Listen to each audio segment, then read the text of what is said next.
Bonjour, je suis Xavier Latteignant, responsable de la multigestion alternative chez Airwood Asset Management et gérant de fonds alternatifs.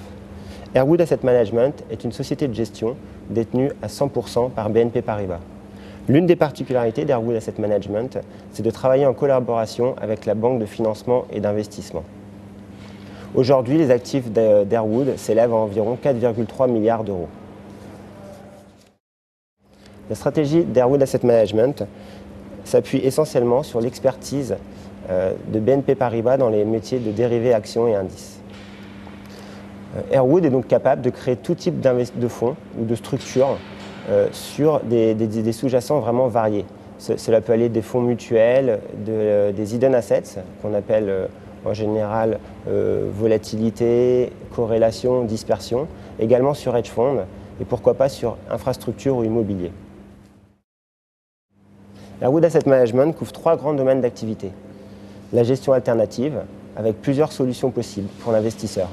La première, c'est de créer un fonds dédié et de permettre d'avoir des actifs à long terme investis dans des hedge funds qui sont eux-mêmes assez long terme, mais sans avoir de problème de mismatch entre le passif et l'actif du fonds. Ces fonds ont très bien performé en 2008 et ont bien mieux résisté que la gestion alternative en général. La deuxième solution, c'est d'offrir des fonds très liquides pour l'investisseur, mais en s'appuyant sur une plateforme de managed account. Cette plateforme, c'est la plateforme InnoCap, qui est un joint venture entre BNP Paribas et la Banque nationale du Canada. Au sein d'Airwood Asset Management, les gérants vont donc utiliser cette plateforme pour créer des fonds soit sur mesure, soit ouverts, et permettre ainsi d'avoir différents types de profils. On peut créer des fonds dédiés à une stratégie, on peut créer des fonds multistratégies, on peut créer des fonds liquides, et on peut ensuite structurer sur ces fonds si nécessaire. Les gérants d'Airwood Asset Management vont travailler en collaboration avec les équipes d'InnoCap, analyser les managed accounts, faire une due diligence et ensuite créer leur portefeuille en fonction des besoins des clients et en fonction des allocations nécessaires. La deuxième stratégie, c'est la gestion de stratégies systématiques. Ici, en fait, on rentre directement, au lieu d'offrir, comme dans le premier cas, la gestion alternative en étant sur des hedge funds, on offre directement des modules de gestion alternative, entre guillemets, tout fait. C'est-à-dire, on travaille avec la banque BNP Paribas, on va pouvoir avoir une exposition à une stratégie de volatilité, juste longue de volatilité. Tout ça dans un fonds français, au format UCITS 3 si nécessaire et si possible. Le nombre de ces fonds, en fait, va nous donner une exposition à différents types de sous-jacents, comme on le disait auparavant. La volatilité est un exemple. On peut également être exposé à la corrélation, à la dispersion. On peut également créer des stratégies systématiques qui permettent d'avoir une exposition longue au marché action, mais en même temps de protéger le fonds à la baisse en étant vendeur d'options. Et on peut aussi créer des payoffs basés sur une allocation systématique tactique sur différents types de sous-jacents. On va utiliser par exemple des futurs sur un sous-jacent action, un sous-jacent commodities, un sous-jacent taux, et à la fin avoir un produit assez alternatif entre guillemets, c'est-à-dire décorrélé des marchés actions, mais en même temps qui reste très liquide.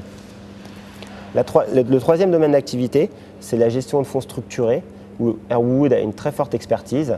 C'est une stratégie qui a très bien fonctionné en 2006-2007, qui permet finalement de créer n'importe quel type de payoff en structuré sur des actions, des paniers d'actions, différents indices.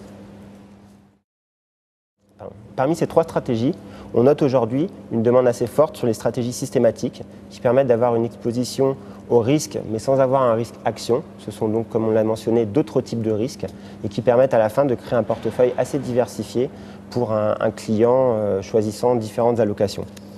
On a aussi une demande assez forte en gestion alternative pour des produits très liquides, très transparents et sans risque, entre guillemets, c'est-à-dire passer par une plateforme de managed account, avoir une transparence complète des positions, un contrôle des risques indépendant des hedge funds et une valorisation indépendante des hedge funds. Donc Airwood continue à se développer sur cette partie, la partie fonds de managed account dans la partie hedge fund, et continue à développer ses stratégies systématiques. Chaque mois, de nouvelles stratégies sont implémentées afin de répondre aux besoins des clients et en fonction des évolutions des marchés. Quelques mots sur InnoCap. C'est donc une plateforme de managed account qui a été développée en 1996 par la Banque nationale du Canada.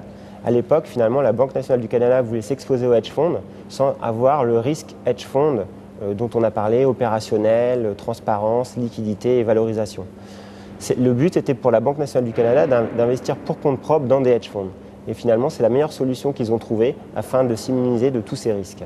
Cette plateforme, donc créée en 1996, s'est développée au cours du temps et en 2004, elle a été incorporée en droit maltais, ce qui permet en fait de lui donner un passeport, pas un passeport, mais disons un titre onshore européen, puisque Malte fait partie maintenant de l'Union européenne au niveau enveloppe de fonds.